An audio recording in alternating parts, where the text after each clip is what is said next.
أعوذ بالله من الشيطان الرجيم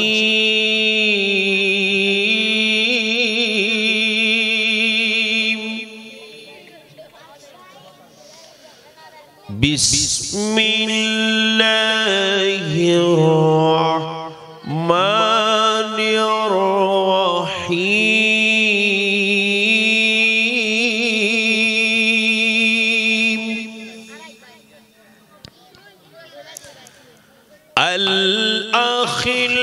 الأخلاء يومئذ بعضهم لبعض عدو إلا المتقين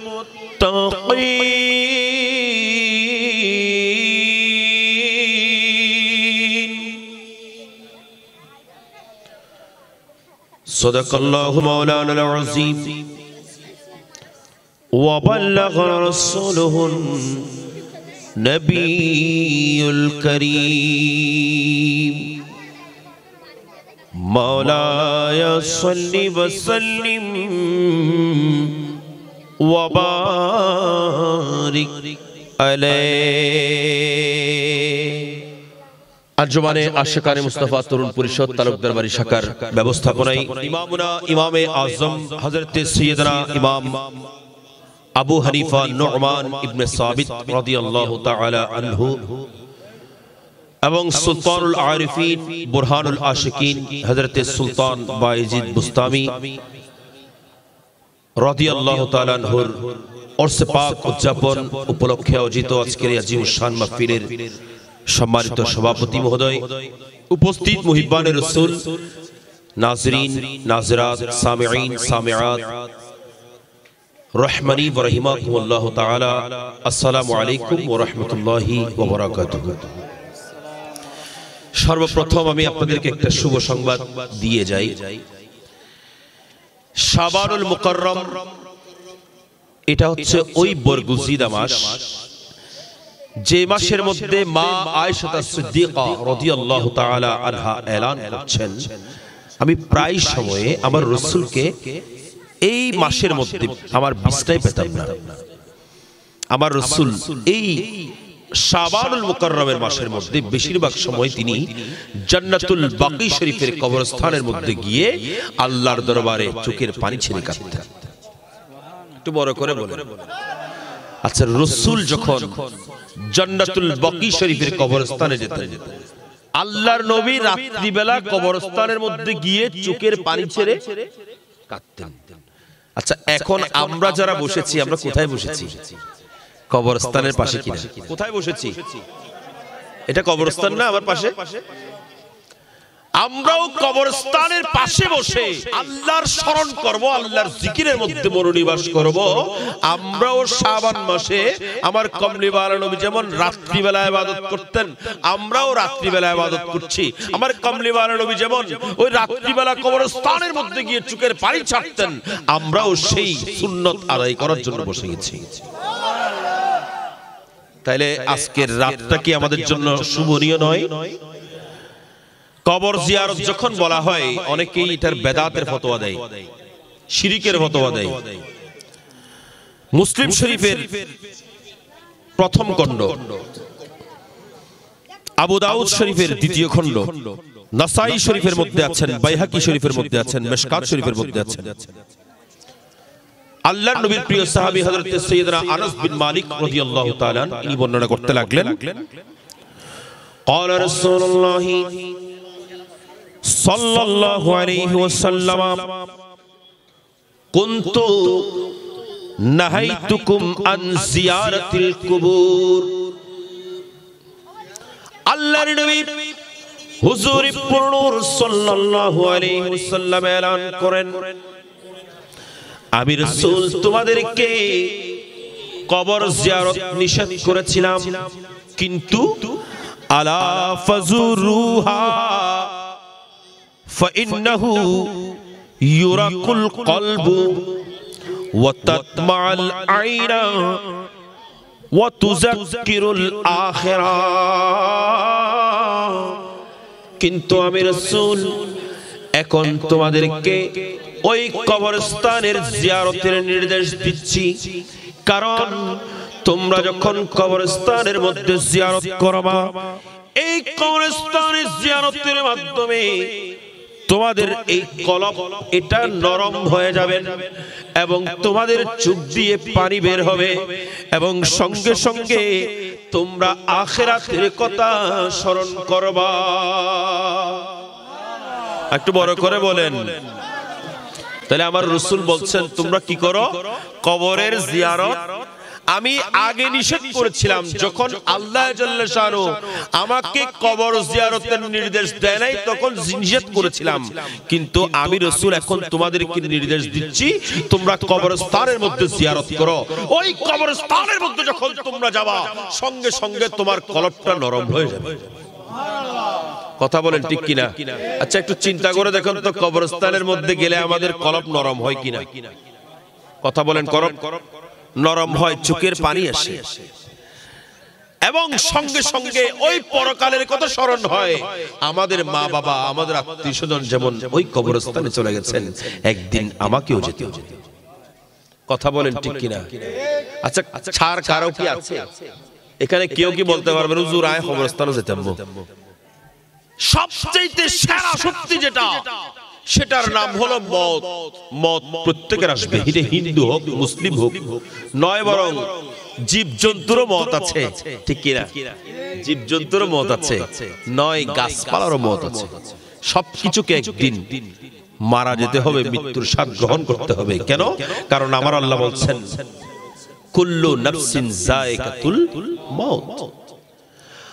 আমরা আপনারা ওই কবরের মধ্যে আমাদের আত্মীয় স্বজন, আমাদের দাদা দাদি, আমাদের আত্মীয় স্বজন, খেশকার বন্ধু বান্ধব, পাড়া প্রতিবেশী, তাদেরকে শোয়া দিয়ে আসলাম।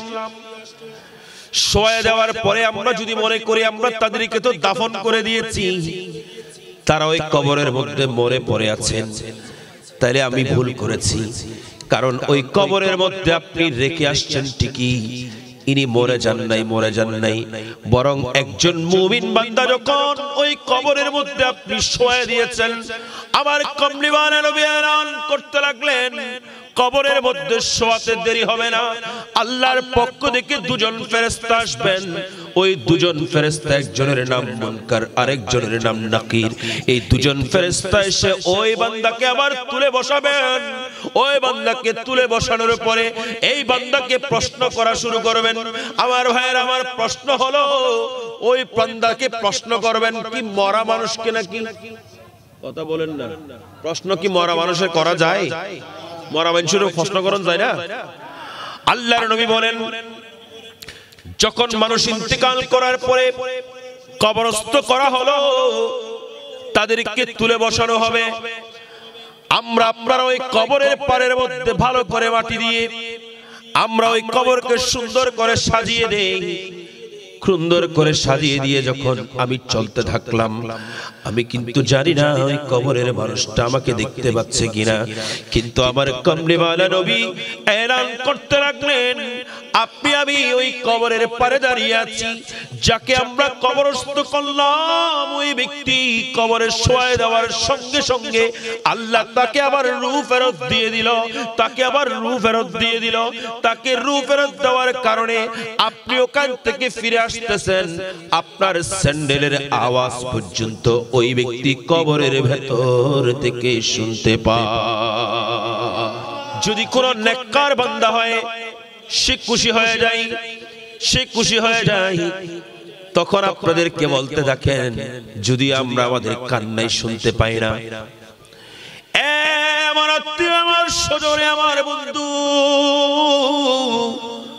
তোমরা আমাকে কবরের মধ্যে শোয়া দিয়েছ, আমাকে সঠিক জায়গায় দিয়েছ, কারণ আমি তো এতদিন পর্যন্ত আমার কমলিওয়ালা নবীকে সালাম দিয়েছি। সুবহানাল্লাহ।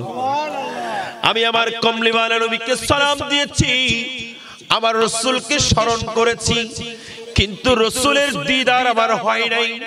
আমার অন্তরের মধ্যে আশা ছিল আমি রাসূলকে দেখব, আমি রাসূলকে দেখব, রাসূলের চেহারার দিদার করব, তোমরা আজকে যখন আমাকে কবরে শোয়াই দিয়েছো, আজকে একটু পরে আমার কমলিওয়ালা নবী আমার কবরের মধ্যে তাশরীফ নিয়ে আসবেন। আমি আমার কমলিওয়ালা নবীর চেহারার দিদার করব। যদি মুমিন বান্দা হয় কি বলবেন? আমি এখন কার দিদার করব? রাসূলের দিদার করব। কারণ কবরের মধ্যে রাখার পরে কে তাশরীফ আনবেন? কথা বলেন না কে? আর আমার রাসূল যখন আসবেন আর অন্ধকার কবর, অন্ধকার থাকবে না। দিয়ে এসেছেন ভেতরে, যদি উপরে দিয়েছেন লাইট, ভেতরে দিয়ে নাই লাইট। আবার আপনি আমি ওখান থেকে চলে এসেছি মনামুনি টনাটনি মাটি দিয়ে, ভেতরে একটা ছিদ্র পর্যন্ত রাখি নাই যেখান দিয়ে একটু বাতাস ঢুকবেন, যেখান দিয়ে আলো প্রবেশ করবেন।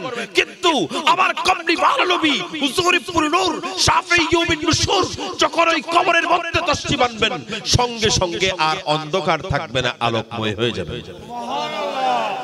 ওয়াদুহা কা চেহারা হে त्वाहा का सेहरा है, वद्दुहा का चेहरा है, त्वाहा का सेहरा है, वद्दुहा का चेहरा है, त्वाहा का सेहरा है।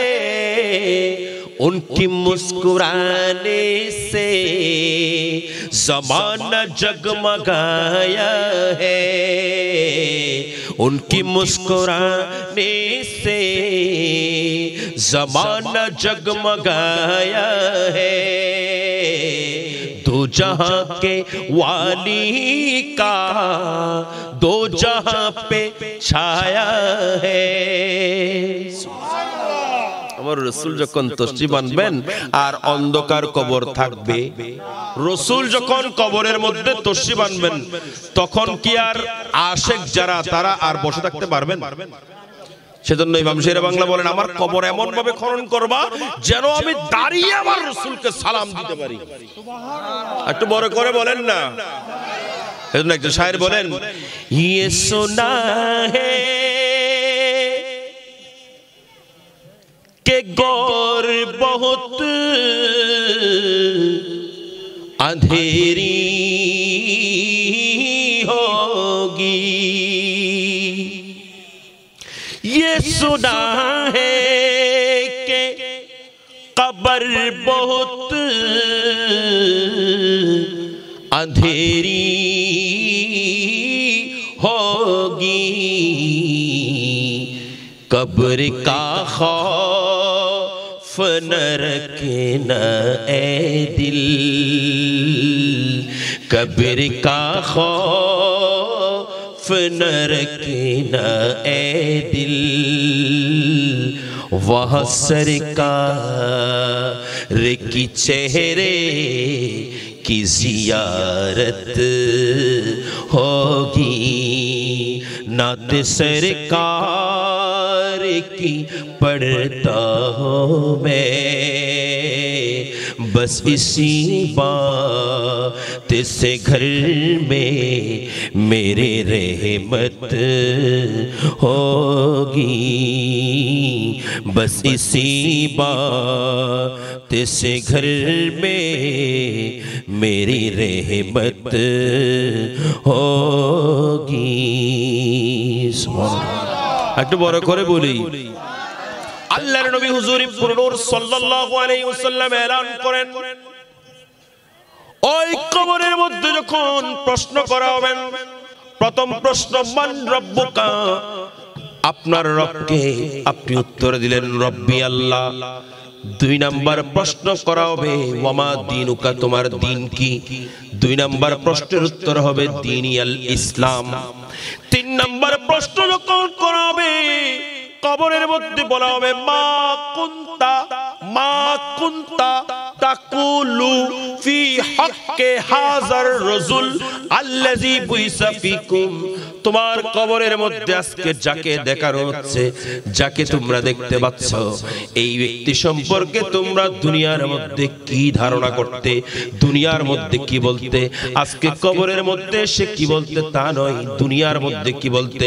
আমার ভাইয়েরা, আজকে যারা আমার রাসূলকে বড় ভাই বলেন, আজকে যারা আমার রাসূলকে মাটির মানুষ বলেন, আজকে যারা আমার রাসূলের শানের মধ্যে বেয়াদবি করেন, আজকে যারা আমার রাসূলকে কাউবয় বলে সম্বোধন করেন, আজকে যারা আমার রাসূলের বিভিন্ন শান ওয়াজমত নিয়ে কথা বলেন, আমি বলবো ভাই আপনি একটু চিন্তা করেন। আমার কমলিওয়ালা নবী যখন সামনে এসে উপস্থিত হবেন, তখন প্রশ্ন করা হবে, মা কুনতা তাকুলু ফি হাক্কি হাযার রাজুল আল্লাযী বুইসা ফিকুম, তোমাকে যিনাকে দেখানো হচ্ছে, যিনাকে দেখতে পাচ্ছ, ইনার সম্পর্কে তোমার কি ধারণা ছিল, কি বলতে। আমার ভাইয়েরা, আমরা যারা আশিক রাসূল, যারা আমার রাসূলের এই মিলাদুন নবীর মাহফিলের মধ্যে বসে যায়, যারা আমার রাসূলের শান ওয়াজমতের মাহফিলের মধ্যে বসে যায়, যারা আমার রাসূলকে বেমিসাল মানি, যারা আমার রাসূলকে এমন মানি যেমন সাহাবায়ে কিরাম মেনেছেন, আমরা এমন ভাবে মানি যেমন সিদ্দিক আকবর মেনেছেন, আমরা এমন ভাবে মানি যেমন ফারুক আযম ওমর ইবনুল খাত্তাব মেনেছেন, আমরা এমন ভাবে মানি যেমন উসমান যুন্নুরাইন মেনেছেন, আমরা এমন ভাবে মানি যেমনি করে ইমাম আযম মেনেছেন, আমরা এমন করে মানি যেমনি করে সুলতানুল আরিফিন মেনেছেন, আমরা এমন ভাবে মানি যেমনি করে হযরত গৌসুল আযম মাঝভান্ডারী মেনেছেন, আমরা এমন ভাবে মানি যেমন করে ইমাম হাশিমি মেনেছেন, আমরা এমন ভাবে মানি যেমন করে আমিনে মিল্লাত মেনেছেন। কথা বলেন ঠিক না বেটি? যারা আমার রাসূলকে উনাদের মতো মেনেছেন, তারা কি আর আমার রাসূলের শানে বেয়াদবি করতে পারে?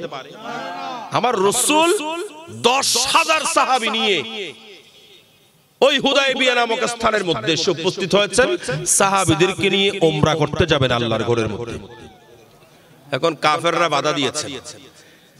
ওই হুদায়বিয়া নামক স্থানের মধ্যে একটা কূপ আছে, কূপের পাশে আমার রাসূল ওখানে খায়মা টাকলেন, তাঁবু টেকেছেন, আপনারা যেমন প্যান্ডেল করেছেন, প্যান্ডেল করেছেন।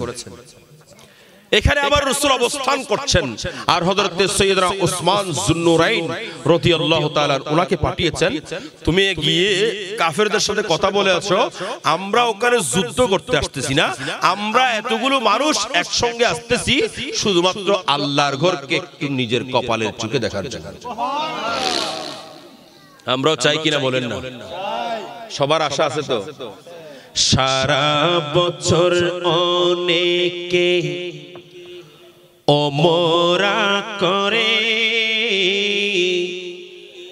জিলহজে হাজিরা হজ পালন করে, ঠিক না বেটি? সারা বছর অনেকে ওমরা করে, জিলহজে হাজিরা হজ পালন করে, তাদের সঙ্গী হতে মোদেরই মন চায়, তাদের সঙ্গী হতে মোদেরই মন চায়, ইচ্ছা জাগে চুমুকেতে সোনালি রোজায়, ইচ্ছা জাগে চুমুকেতে নূরানি রোজায়, ইচ্ছা জাগে আমাদের যেতে মদিনা, ইচ্ছা জাগে আমাদের যেতে মদিনা, ইচ্ছা জাগে চুমুকেতে সোনালি রোজায়, ইচ্ছা জাগে চুমুকেতে নূরানি রোজায়। সুবহানাল্লাহ। মোরা তো অদব যেতে পারি না, কাবারি কাবা সোনার মদিনায়, কাবারি কাবা সোনার মদিনায়, মোরা তো আদব যেতে পারি নাই, কাবারি কাবা সোনার মদিনায়, তাই তো কে কেঁদে কেঁদে বুকটা বাসাই, তাই তো কেঁদে কেঁদে বুকটা বাসাই, ইচ্ছা জাগে চুমুকেতে সোনালি পর্দায়, ইচ্ছা জাগে চুমুকেতে নুরানি রওজায়, ইচ্ছা জাগে আমাদের যেতে মদিনায়, ইচ্ছা জাগে আমাদের যেতে মদিনায়, ইচ্ছা জাগে চুমুকেতে সোনালি পর্দায়, ইচ্ছা জাগে চুমুকেতে নুরানি রওজায়। আর বড় করে বলি, সকলে চাই কিনা বলেন? তাহলে বড় করে বলি আমিন। আর একটু বড় করে বলি আমিন। আল্লাহ আমাদের প্রত্যেকের হাজিরি কবুল করুক। আল্লাহর নবী ওই হুদায়বিয়া নামক স্থানের মধ্যে সে আমার রাসূলের আশা হলো আমি একটু আল্লাহর ঘর খানায়ে কাবার মধ্যে জিয়ারত করব। কিন্তু যখন বাধা আসলো, আমার রাসূল ওখানে অপেক্ষা করে হযরত উসমান যুন্নুরাইনকে প্রেরণ করেছেন। এদিকে ওই কাফেরদের পক্ষ থেকে একটা দূত পাঠানো হলো, ওই মুহাম্মদ ইবনে আব্দুল্লাহ, যিনি আজকে হুদায়বিয়ার ময়দানের মধ্যে অপেক্ষমান। তোমরা একটু গিয়ে দেখে আসো তিনি কোন অবস্থায় আছেন, তিনি কি করতেছেন ওখানে। হুদায়বিয়া নামক স্থানের মধ্যে আমার রাসূলের সাহাবীদেরকে নিয়ে আমার রাসূল মজমা করতেছেন। সেখানে আমার রাসূল তালিম দিচ্ছিলেন। সেখানে উপস্থিত হয়ে তারা দেখতে চাইলেন আমার রাসূল কি করতেছেন, আমার রাসূল কি অবস্থায় আছেন। দেখতেছেন আমার রাসূল তাদেরকে দরস দিচ্ছিলেন। আবার আমার রাসূল যখন ওযু করতে লাগলেন, আমার রাসূল ওযু করা অবস্থায় আমার রাসূলের হাত মোবারক থেকে যে পানিগুলো ঝরে ঝরে পড়তেছেন, সাহাবীরা হাত পিছিয়ে দেন, সাহাবীরা হাত বিছিয়ে দেন। কে কার আগে নিতে পারবেন? আর হাতের মধ্যে কেউ যদি একটা ফোঁটা পানিও পায়, এই পানিগুলো নিয়ে তাদের মুখের মধ্যে আর বুকের মধ্যে মালিশ করে। আচ্ছা বলেন, এবার সাহাবীরা কি শিরিক করেছেন? কথা বলেন না। রাসূলের হাত থেকে পানি পড়তেছেন, সাহাবীরা এগুলো নেওয়ার জন্য প্রতিযোগিতা করতেছেন নয়, বরং আমি আপনাদেরকে যেগুলো শোনাচ্ছি এগুলো বুখারী শরীফের রিওয়ায়াত। আল্লাহর নবীর এই সাহাবীরা শুধুমাত্র পানি নেন তা নয়, বরং মা ইয়াতানাখামু রাসূলুল্লাহ সাল্লাল্লাহু আলাইহি ওয়াসাল্লাম নুখামাতান।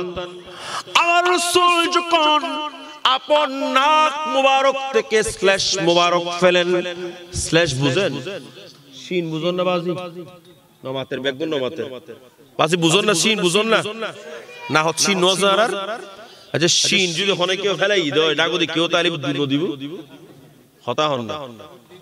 আজ যদি তো রাতে কি শিন ফেলাই দিয়ে ফোয়াগুন তো দুধ দিব, বুড়ো সয় দুধ দিব, ঠিক না বেঁচে ওই দুধ আর কাল দিব, ও দুসরি পারে দর দিন দিদি শিন ফেলাই ফেলে হতা না বুঝানো বললাম সব দিয়েছি শিন ফেলাই ইয়ে সুবিধা কি ব্যাগগুলো কাল দিব আল্লাহ বুড়ি তারা কি আগে আগে বুদ্ধি করি কিছু টিস্যু ব্যাপার দিয়ে হয়তো জরুরত যদি হামকা শিন চিনাই দে তোর বসারি লেভেল ঠিক না, তাহলে টিস্যু ব্যাপার দিয়ে কি। কিন্তু আমার রাসূল যখন নূরানি স্ল্যাশ মুবারক ফেলতেন, সাহাবীরা কি করতেন? সাহাবীরা হাত বিছিয়ে এগুলোকে নিয়ে আপন চেহারার মধ্যে এবং বুকের মধ্যে মালিশ করতেন। আরেকটু বড় করে বলেন, কোথায় মালিশ করেছেন? মুখে এবং বুকে। মুখে এবং বলেন না, মুখে এবং কোন জিনিস? স্ল্যাশ বলেন না, স্ল্যাশ কি জিনিস? স্ল্যাশ শিন শিন। কেন? দুনিয়াকে শিক্ষা দিয়েছেন রাসূলের এই স্ল্যাশ গুলো, রাসূলের এই তুতুগুলো, রাসূলের এই উজুর পানিগুলো, আমার রাসূলের শরীর মুবারকের রক্তগুলো, এগুলো কোনোটাই সাধারণ নয়, কারণ আমার রাসূল নিজেই বেমিসাল। একটু বড় করে বলেন না, জিসকা কোই সানি নেহি।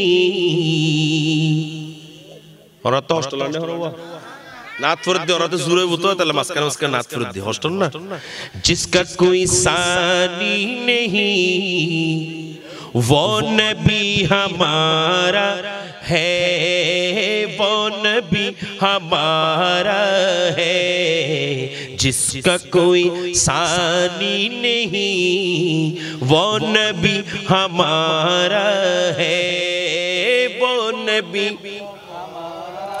है मुस्तफा के अज़मत का हद है ना किनारा है, हद है ना किनारा है। चार কোনো উপমা নাই, তিনি যে আমাদের নবী, তিনি যে আমাদের নবী, जिसका कोई सानी नहीं, वो नबी हमारा है। আমার ভাইরা, আমি বলতে চেয়েছিলাম আমার রাসূলকে যারা তাদের মতো বলেন, আমার রাসূলকে যারা দুষে গুণে বলেন, আমার রাসূলের শানে যারা রাকাল শব্দ ব্যবহার করেন, আমাদের এই এলাকার মধ্যে অনেক ভাই আছেন তাদের বক্তব্য ঠিক না ঠিক কথা হন, ঠিক না ঠিক। আর এলাকা তো বোধ ভাই আসারা নাই, কথা বলেন আসারা নাই। আমার রাসূলের শানে কেমন ভাবে কথা বলতে হবে আমার আল্লাহ জাল্লা শানুহু এটা কোরআনের মধ্যে শিক্ষা দিয়েছেন। খবরদার আমার রাসূলের সামনে গিয়ে তোমরা উঁচু আওয়াজে লা তারফাউ আসওয়াতাকুম ফাওকা সাউতিন নবিয়ে, তোমরা রাসূলের কথার উপরে কথা বলবা না, রাসূলের সামনে বড় আওয়াজে কথা বলবা না। সুবহানাল্লাহ। কথা রাসূলের সামনে যায় কথা হবে সমুদ্র চিন্তা করে হন করিব, ঠিক না ঠিক। এখন রাসূলের শানত যারা রাকাল শব্দ ব্যবহার করেন চিন্তা করে হই না, কথা বলেন না। এখন আমরা যে তাদের অন্ধভক্ত হয়ে গেছি, তাহলে আমি কি ভুলে আছি না শুদ্ধে আছি? আমার জানতে হবে আসহাবী কান্নুজুম, আমার রাসূলের সাহাবী যারা তারা হলো আকাশের নক্ষত্রের মতো আমার রাসূল এলান করছেন। বিআইহিম ইক্তাদাইতুম ইহতাদাইতুম, তোমরা যদি আমার সাহাবীদেরকে অনুসরণ করো তাহলে তোমরা হেদায়েতের উপর থাকবে। কাকে অনুসরণ করব? রাসূলের সাহাবীকে, কোন ওয়াহাবিকে, কোন ওয়াহাবিকে। তাহলে রাসূলের সাহাবীকে যদি অনুসরণ করা হয় আপনার ঈমান আকীদা মজবুত থাকবে। কথা বলেন ঠিক না ঠিক? আল্লাহ আমাদের ঈমান আকীদাকে মজবুত রাখার তৌফিক দান করুন। রাসূলের শান যিনি বাড়িয়েছেন তিনি কে? বড় করে বলুন কে? কারণ আমার আল্লাহ বলছেন ওয়ারাফা'না লাকা যিকরাক, আমি আল্লাহ শান বাড়িয়েছি। কমাইতে আমরা পারবো? শত চেষ্টা করলেও কি কমানো সম্ভব? তো আমি বলছিলাম ওই কবরের মধ্যে কে আসবেন? আমার রাসূল তশরিফ আনবেন। আমার রাসূল যখন কবরের মধ্যে আসবেন তখন আশিক যারা তারা গিয়ে দৌড় দিয়ে আমার রাসূলের কদমের মধ্যে পড়বেন আর বলবেন ওই ইমাম শেরে বাংলার মতো করে, তেরে কদমো মে আনা মেরা কাম থা, मेरी किस्मत जगाना तेरा काम है, मेरी आँखों को है दीद की आरज़ू, रुख से पर्दा हटाना तेरा काम है।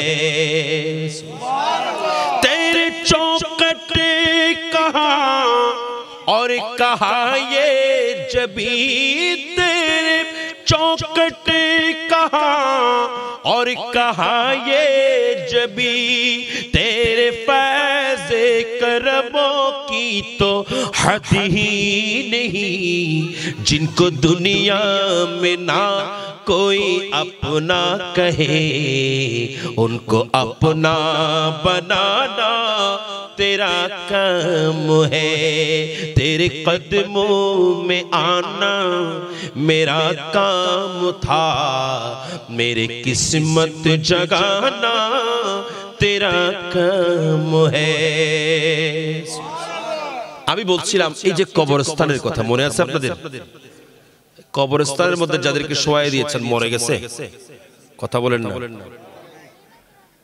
আমার রাসূল বলছেন যখন কবরের মধ্যে শোয়াই দেওয়া হয়েছে ওয়াতাওয়াল্লা আনহু আসহাবুহু, যখন তার সঙ্গী সাথীরা আত্মীয়স্বজন ফিরে আসে, ফিরে আসার সময় তাদের স্যান্ডেলের যে আওয়াজ হয় ওই মাইয়াত কারা নালিহিন তার স্যান্ডেলের আওয়াজ শুনতে পাই।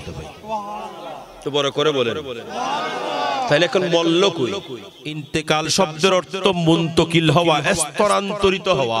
সরকারি অনেক আর্মি অফিসার আছেন যাদের পোস্টিং এখন বালুচরাই, বছর দুয়েক পরে কোথায় বান্দরবন, এরপরে আবার কোথায় একেবারে দেশের বাইরে, আবার ওখান থেকে ঘুরাই ফিরে আনি নিজের বাড়িতে। ঠিক না বেটি? শুধু ঘুরাইছে আর ঘুরাইছে। এগুলো নিয়ম, ঠিক না? আর্মিদের কথা চিন্তা করলে বুঝে আসবে। আচ্ছা এখন বলেন তো এরা কি মারা গেছে? মারা গেছে না, এরা শুধু স্থানান্তরিত হয়েছে এক জায়গা থেকে অন্য জায়গায়, এক জায়গা থেকে অন্য জায়গায় ট্রান্সফার হয়েছে।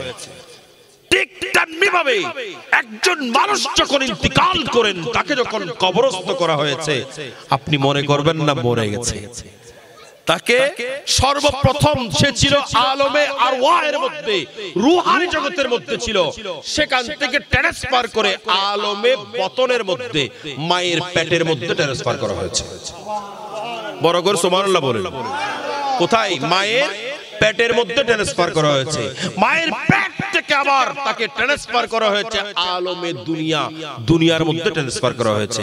আবার আলমে দুনিয়া থেকে 60 বছর 70 বছর যাওয়ার পরে আল্লাহ জাল্লা শানহু যতদিন হায়াত রেখেছেন, হায়াতের বাজেট শেষ, তাকে আবার স্থানান্তরিত করা হয়েছে আলমে বরজখ, অর্থাৎ কবরের মধ্যে। সুবহানাল্লাহ। আবার কবর থেকে ট্রান্সফার করা হবে, একদিন কবর থেকেও ট্রান্সফার করা হবে যেদিন সিংহায় ফুঁক দেওয়া হবে, যেদিন ইসরাফিল আলাইহিস সালাম সিংহায় ফুৎকার দিবেন, সেদিন আবার কবর থেকে ট্রান্সফার করে আলমে মাহশরের মধ্যে নেওয়া হবে। সেখান থেকেই জান্নাত এবং জাহান্নাম নির্ধারণ করে তার স্থানান্তরিত করা, ট্রান্সফার করা বন্ধ হবে। সুবহানাল্লাহ। স্থানান্তরিত করেছেন কেন? কারণ আমার আল্লাহ কোরআনে বলতেছেন কুল্লু নাফসিন যায়কাতুল, একটু পড়েন সবাই, কুল্লু নাফসিন যায়কাতুল মওত। কি বলছেন? প্রত্যেক আত্মাকে মৃত্যুর স্বাদ গ্রহণ করতে হবে। মৃত্যুর স্বাদ, স্বাদ, স্বাদ মানে টেস্ট। এটা বাবুসি আছে না? কেউ রান্না বান্না গরিব জানা দিলে কেউ আছে না? মঈন ভাই বাবুসি নাকি? আচ্ছা মঈন ভাইকে ওই শালম ভাই না, হ্যাঁ আমাদের গ্যারেজের মালিক শালম ভাই, উনি সবসময় খানা টানা বাগান, আমাকে আগামী শুক্রবারও দাওয়াত করছে। তো এখন বলেন তো, মঈন ভাইকে নিয়ে গেছে শালম ভাই, ও গিয়া মঈন ভাই আমার ছেলের আকিকা বা আমার নাতির আকিকা, একটু কি করতে হবে? রান্না করতে হবে। এখন উনি রান্না করতে গিয়ে, রান্না যখন করা হলো, এখন লবণ হয়েছে কি হয় নাই টেস্ট করতে হবে না? মাছর না বাজি টেস্ট করতে হবে না? আমাদের মা বোনেরা টেস্ট করে না? কারা টেস্ট করে? আচ্ছা বলেন তো, মা বোনেরা যখন টেস্ট করেন তখন কি পুরো পাতিল খেয়ে ফেলেন? কতটুকু খাই? একটু করে টেস্ট করে লবণ হয়েছে কিনা, নুন মরিচ ঠিক আছে কিনা, স্বাদ হলো কিনা, ঠিক না ঠিক? আচ্ছা টেস্ট করার অর্থ কিন্তু খেয়ে ফেলা নয়। কথা বলেন, টেস্ট করার অর্থ খেয়ে ফেলা নয়। টেস্ট করার অর্থ শুধুমাত্র চেটে দেখা। চেটে দেখা কি দেখা? চেটে দেখা কেমন হলো, টেস্ট করা। সেজন্য আমার আল্লাহ বলছেন কুল্লু নাফসিন যায়কাতুল মওত, প্রত্যেক আত্মাকে মৃত্যুর স্বাদ গ্রহণ করতে হবে। অর্থাৎ তোমাকে মরে যেতে হবে না, শুধু মৃত্যুর স্বাদটা কেমন সেটা তুমি বুঝবা, মৃত্যু কেমন হয় সেটা তুমি বুঝবা, সাকরাতুল মওত কাকে বলে সেটা তুমি বুঝবা, কবরের কষ্ট কাকে বলে সেটা তুমি বুঝবা, কবরের মধ্যে দেওয়ার পরে আযাব গজব হবে সেটা তুমি উপলব্ধি করবা। এগুলো উপলব্ধি করার জন্য আল্লাহ শুধু ওই মদটা টেস্ট করতে দিয়েছে। বড় করে বলেন, কথা বুঝতে কোন না, মদ কি করতে দিয়েছেন? টেস্ট করতে দিয়েছেন। Test test. এই কবরের মধ্যে যারা শুয়ে আছেন, আপনি মনে করতেছেন মরে গেছে, আরে না, মরে যায়নি। বৃহস্পতিবার দিবাগত রাতে আপনার আমার ঘরের চারপাশে ঘুরে ঘুরে দেখে আমার আত্মীয়রা কে কোথায় আছে, কেমন আছে, তাদের রূহগুলো ঘুরতে আসেন, তারা আমাদেরকে প্রদক্ষিণ করে দেখেন আমরা কেমন আছি, শান্তিতে আছি কিনা।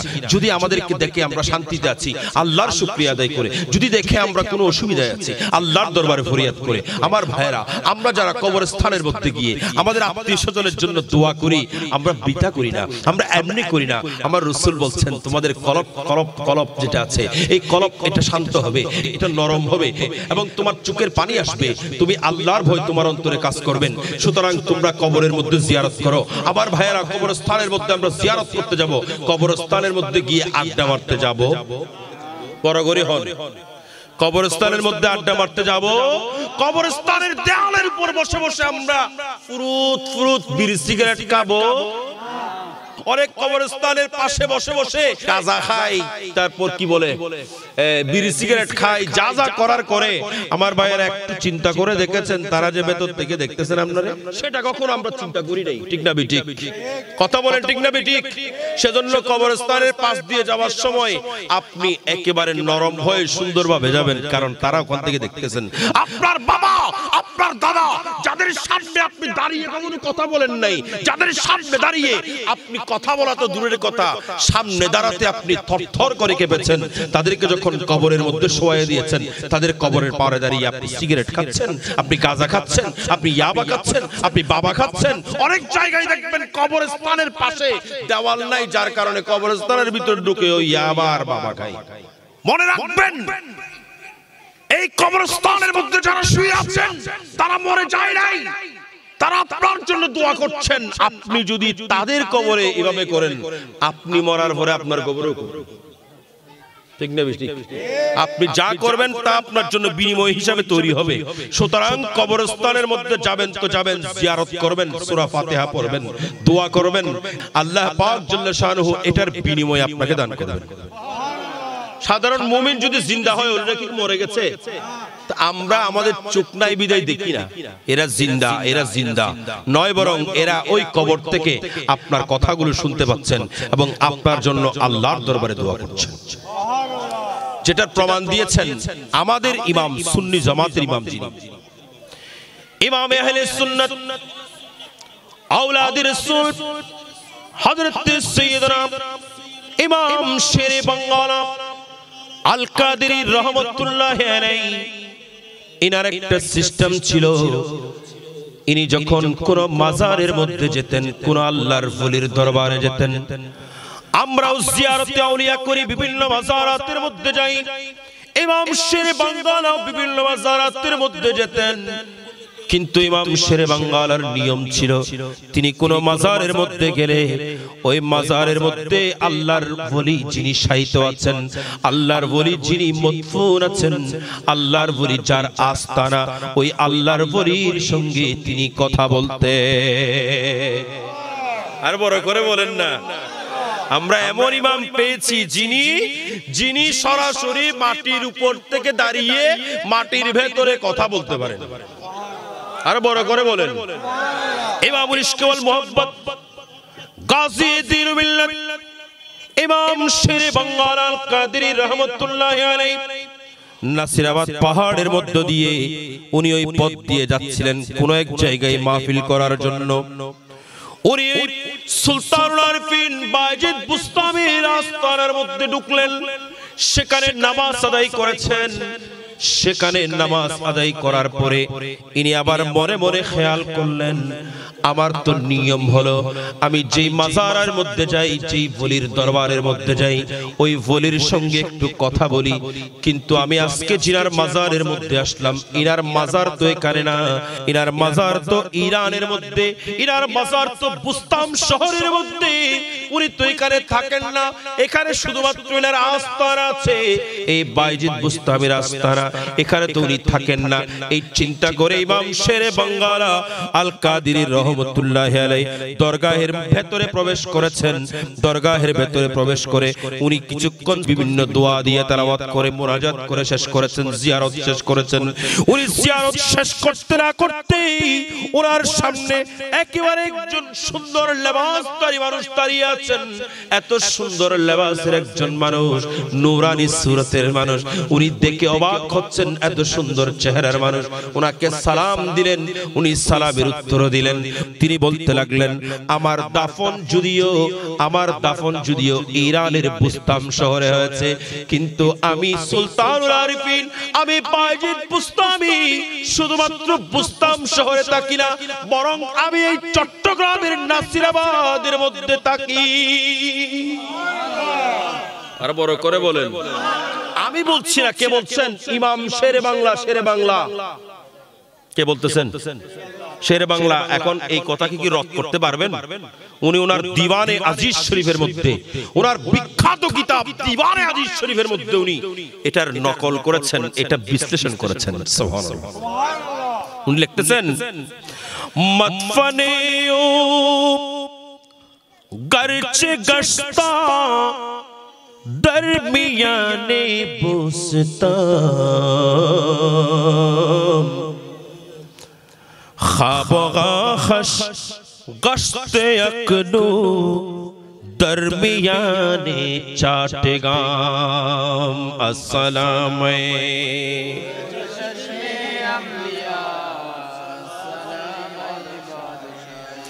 ইমামুল ইশক ওয়াল মুহাব্বত ইমাম শেরে বাংলা আল কাদেরী রাহমাতুল্লাহি আলাইহি বলেন, যদিও সুলতান আরিফিন ওনাকে ওই বুস্তাম শহরের মধ্যে দাফন করা হয়েছে, কিন্তু উনি এই চট্টগ্রামের জমিনের মধ্যে, এই নাসিরাবাদ পাহাড়ের মধ্যে উনি অবস্থান করে।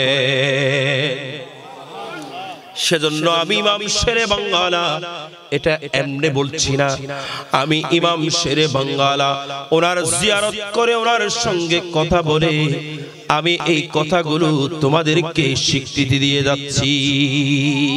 তাইলে সুলতানুল আরিফিন বাইজিদ বুস্তামি যার স্মরণ করছি, উনি কি মরে গেছেন? কথা বলেন। এখান থেকে আমরা দুইটা জিনিস পেলাম, একটা হলো ইনি মরে যায়, দুই নাম্বার ইনি কথা বলেছেন ইমাম শেরে বাংলার সঙ্গে, ইমাম শেরে বাংলা উপরে, আর উনি কোথায়? কথা বলেন কোথায়? এখন আমাদেরকে যারা বলে উপরে দিলে ভেতরে যায়নি, বলে কি বলে না? কথা বলেন না, উপরে দিলে ভেতরে যায়নি। আচ্ছা, এখন উপর থেকে কথা বলতেছেন ভেতরে, শুনতেছে কিনা? কথা বলেন, শুনতেছেন কিনা? তাইলে এখন আপনি কি বলবেন? এখন এই কথা বলতে গেলে আরেকটা কথা এসে যায়, আপনাদের খেদমতে আরজ করব, একটু মনোযোগ সহকারে যদি শুনেন আপনারা দলিল পেয়ে যাবেন। আমি মনে মনে চিন্তা করে আমি এতক্ষণ এখানে বসে সময় যেটা পেয়েছি কিতাব থেকে একটা জিনিস বের করেছি। ওহাবিদের গুরু, দেওবন্দীদের গুরু, আপনাদের ওহাবি বললে কিন্তু হস্টনে হরব হস্টলি তারা ওহাবি বললে যদি কারো কষ্ট হয় সে আসুক, আমি তাকে কিতাব দেখাবো, কিতাব সাথে নিয়ে এসেছি। আশরাফ আলী থানভী, নাম কি? আশরাফ আলী থানভী। আশরাফ আলী থানভী একটা কিতাব লিখেছেন যেটার নাম হলো ইমদাদুল মুশতাক।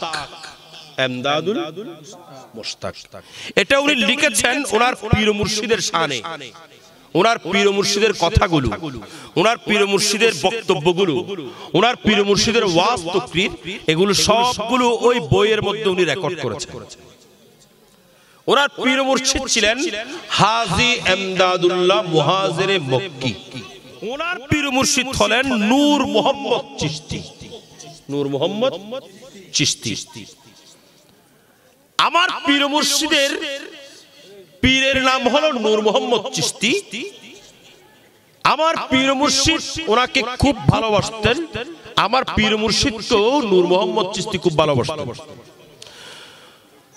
নূর মোহাম্মদ চিশতির যখন ইন্তেকালের সময় কাছাকাছি আসলো, একেবারে এমন বিমার হলেন, উনি বুঝতে পারলেন যে আমি বেশি দিন আর থাকবো। নূর মোহাম্মদ চিশতি ওনার যত মুরিদ আছেন, ওনার খাস মুরিদ যারা, তাদেরকে বললেন তোমরা আমাকে একটু আমার গ্রামের বাড়ি নিয়ে যাও, আমার এলাকার মধ্যে নিয়ে যাও, আমাকে ওখানে নিয়ে যাও, আমাকে ওখানেই কবরস্থ করবা। ওনাকে ওনার এলাকার মধ্যে নিয়ে যাওয়া হলো, ওনাকে কবরস্থ করা হলো।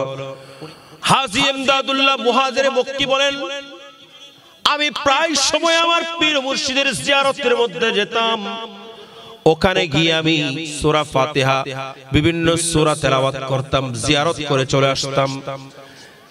একদিন আমি গেলাম, বেশ কিছুদিন পরে আমি দেখতে পেলাম একজন মুরিদ, যিনি আমার পীর ভাই নূর মোহাম্মদ চিশতির একজন খাস মুরিদ ছিলেন।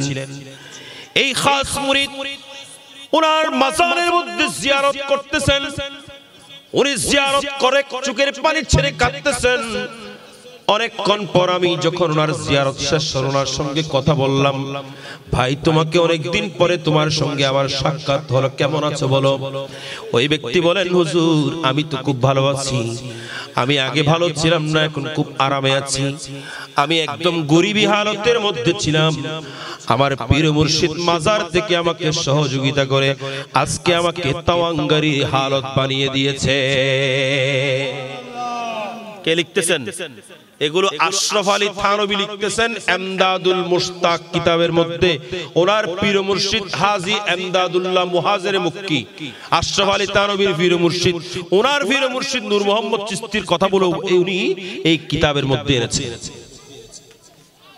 নূর মোহাম্মদ চিশতির ওই মুরিদ বলেন, হুজুর আমি যখন একেবারে তঙ্গদস্তির মধ্যে ছিলাম, গরিবী হালতের মধ্যে ছিলাম, আমার এমন একটা সময় আসলো যখন আমি খাবার জন্য কোনো কিছু কিনবো এমন টাকাও নাই, আমার পরিবার পরিজন নিয়ে আমি উপোস থাকার অবস্থা।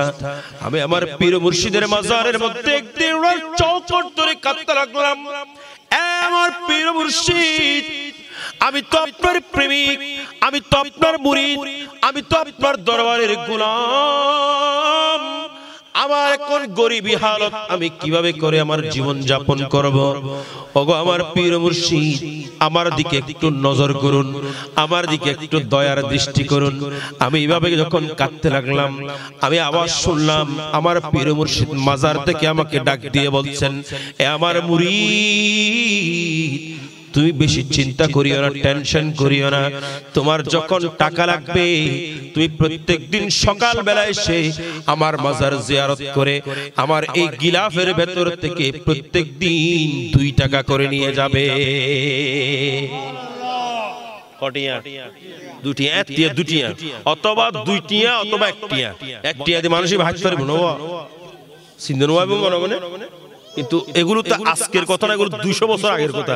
বুঝা গেল? কি বুঝলেন? মাজারের উপর থেকে ভেতরে দেখে কি দেখে না? নমাতের তারা মাজারের উপর থেকে ভেতরে দেখি কি দেখে না?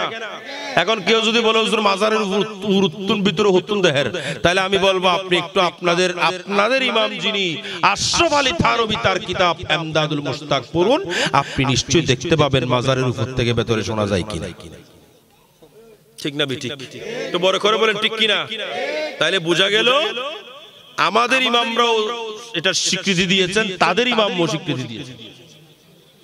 আবার ইমামে আজম যিনি জিনার উরসে পাক করতেছে, আজকে জিনার উরসে পাক করতেছে, ইনি কেমন ছিলেন? ইনি শুধু একজন ফকি ছিলেন, একজন ইমাম ছিলেন, একজন মুস্তাহিদ ছিলেন নয়। আমরা যে মাযহাবগুলো অনুসরণ করি 4টি মাযহাব, হানাফি, শাফিঈ, মালিকি, হাম্বলি, এই 4 মাযহাবের মধ্যে সবচাইতে সেরা মাযহাব যেটা, এটার নাম হানাফি মাযহাব। আর হানাফি মাযহাবের প্রবর্তক ছিলেন ইমামে আজম আবু হানিফা নুমান ইবনে সাবিত রাদিয়াল্লাহু তাআলা। আজিবুর রুস ইমামে আজম আবু হানিফা নুমান ইবনে সাবিত রাদিয়াল্লাহু তাআলা উনি কেমন মহান জাত ছিলেন! ফতোয়ায়ে শামী জিলদ আউয়াল 51 পৃষ্ঠার মধ্যে ইমাম আবু আব্দুল্লাহ মুহাম্মদ, জিনার প্রসিদ্ধ নাম হলো ইমাম শাফিঈ রাহমাতুল্লাহি আলাইহি, ইমাম শাফিঈ রাহমাতুল্লাহি আলাইহি যিনি 4 মাযহাবের মধ্যে একটি মাযহাবের প্রবর্তক, শাফি মাযহাবের প্রবর্তক ছিলেন ইমাম শাফিঈ রাহমাতুল্লাহি আলাইহি। ইনি একজন বুজুর্গ ছিলেন ইমাম শাফিঈ রাহমাতুল্লাহি আলাইহি। প্রত্যেক বছর তিনি ওই বাগদাদে মুআল্লার মধ্যে ফিলিস্তিন থেকে আসতেন। ইমাম শাফিঈ রাহমাতুল্লাহি আলাইহি মুরিদ এবং ভক্তরা জানতে চাইলেন, হুজুর আপনি প্রত্যেক বছর আমাদেরকে নিয়ে ইমাম আবু হানিফা রাহমাতুল্লাহি আলাইহির মাজারের মধ্যে জিয়ারতে আসেন, তার কারণ কি? তিনি বলতে লাগলেন, এগুলো ফতোয়ায়ে শামীর ইবারত পড়তেছি, ইন্নী লা তাবাররাকা বিআবি হানিফা ওয়াজিউ ইলা কবরিহি। আমি ইমাম আবু হানিফা রাহমাতুল্লাহি আলাইহির রওজার মধ্যে সে আমি ওখান থেকে তবররুক হাসিল করি, বরকত হাসিল করি, তোমাদেরকে নিয়ে আসি, তোমরাও যেন ওনার কবর থেকে, ওনার মাজার থেকে বরকত হাসিল করতে পারো। একটু বড় করে বলেন। আমাদের অনেক মুসিবত হয় কি হয় না? কথা বলেন, হয় কি হয় না? আমরা যারা সুন্নি মুসলমান, আমরাও আপন পীর মুর্শিদের দরবারের মধ্যে গিয়ে আমরাও ফরিয়াদ করি। ঠিক তেমনি ইমাম শাফি বলেন, যখনই ফাইজা উরিদাত ইলা হাজাতুন, যখন আমার কোনো হাজত হতো, সাল্লাইতু রাকাতাইন, আমি ইমাম আবু হানিফার মাজারের মধ্যে গিয়ে 2 রাকাত নামাজ পড়তাম। বুঝলেন? তাইলে শুধু আল্লাহর ওলির দরবারে যাওয়া নয়, আল্লাহর দরবারে গিয়ে কি করবেন? ওখানে গিয়ে একটু করে গেলাম, ওখানে গিয়ে সালাম একটু করলাম, তারপর গুড়ি গুড়ি মেলায় মেলায় গুজুম ধরে, পদ্মা মাতন না, মেলায় মেলায় গুজুম ধরে, কি জুম ধরে, ওখানে গিয়ে আমরা জিয়ারত করব, ওখানে গিয়ে আমরা 2 রাকাত নামাজ পড়ব। কি পড়ব? 2 রাকাত নামাজ পড়ব। কারণ এগুলো ইমাম শাফি করে গেছেন, আমাদেরকে শিক্ষা দিয়ে গেছেন। ফাসআলতুল্লাহু তাআলা ইনদা কবরিহি, আমি 2 রাকাত নামাজ পড়ে আল্লাহর দরবারে আমি সায়েল বনে ওনাকে ওসিলা বানিয়ে হাত তুলে দিতাম, ওনার মাজারকে সামনে নিয়ে। আমি ওনার মাজারকে সামনে নিয়ে আল্লাহর দরবারে যখন হাত তুলে দিতাম, আমি যে হাজত নিয়ে গেছি, আল্লাহ জাল্লা শানুর সঙ্গে সঙ্গে আমার ওই হাজত পূরণ করে দিতে। আর বড় করে বলেন না, বড় করে বলেন না। কোথায়? ইমাম আজম আবু হানিফার মাজারের মধ্যে গিয়ে আমি ইমাম শাফি, আমি ওখানে গিয়ে ফরিয়াদ করতাম। আমি ফরিয়াদ করতে দেরি হতো না, আমার সমস্যার সমাধান হয়ে যেত।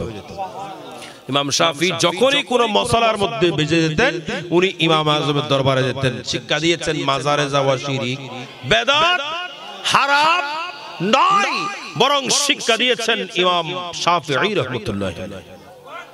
ঠিক না ঠিক? তাহলে মাজারে গেলে লাভ আছে না নাই? কথা বলেন, লাভ আছে না নাই?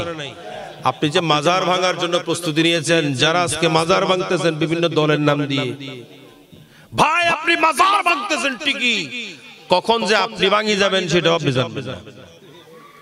এই কয়েকদিন আগে এক ওলির উরুস হয়েছে, নাম বলে দিলে আপনারা সবাই চিনে ফেলবেন। এক আল্লাহর ওলির এই কিছুদিন আগে উরুস হয়েছে। ওনার উরুসের মধ্যে কিছু দুর্বৃত্তরা কোন একটা দলের নাম দিয়ে, কোন একটা দলের নেতা বলে পরিচয় দিয়ে, এরা ওখানে গেটের মধ্যে আগুন ধরিয়ে দিয়েছে। তারপর মাজারের ভেতরে গিয়ে ওনাদের ওলাদদের কাছ থেকে চাঁদা দাবি করেছেন। চাঁদা যখন দাবি করেছেন, চাঁদাও দিয়ে দিয়েছেন। তারপর আবার বলে যে আমাদের জন্য গুস্তর ডেক দো, গুস্তর ডেক। কি ডেক? টাকা তো দিয়েছেন, এখন আমরা গাজা মাজা খাই দিই, টিয়াগুন দিই, গাজা কি নজম করে ফেললো বলে কি লাগবে, মজা লাগবে, ডেক দি ফেলো, গুস্তর ডেক দি ফেলো। ওনারা বলে ঠিক আছে, গুস্তর ডেক লইলে লইজোগি, যা লাগে লইজোগি, এরা যা ইচ্ছে নিয়ে গেছে। এরা যেভাবে করে সমঝা করার কোনো মতে করছে। রাতটা গেছে মাত্র, এর পরের দিন সকালে একজন আরেকজনকে গুলি মারি রানের ভিতরে কানা করে দিছে। কি করছি দেবো? রান হানা করে দিই, রান হানা করে দিই। এটা একটা প্রাইভেট ক্লিনিক মধ্যে আছে, রানের মধ্যে গুলি করে কানা করে দিছে। চট্টগ্রামের ঘটনা বলতেছে আপনাদেরকে, আপনাদের কাছে, আমাদের কাছে। তাহলে ওলিরা কি মরে গেছে? কথা বলেন না। এক দর্দ কমারা রোতা है,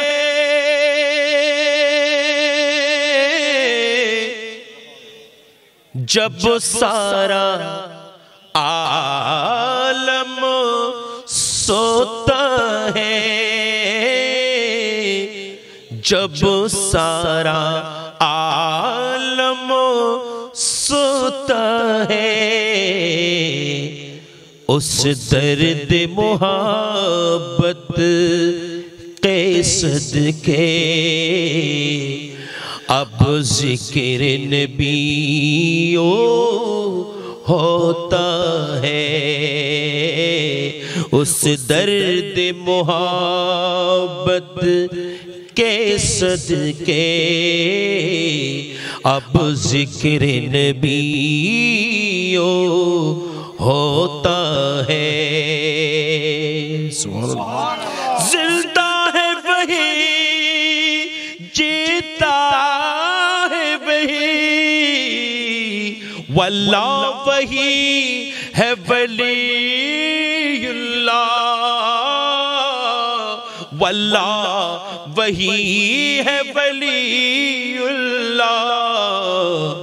जो इश्क नबी में रो रो कर, जो इश्क नबी में रो रो कर अब जान सी दौलत खोता है। एक दर्द का मारा रोता है जब सारा आलम सोता है। उस दर्द मोहब्बत के सदके अब जिक्र नबियो होता है।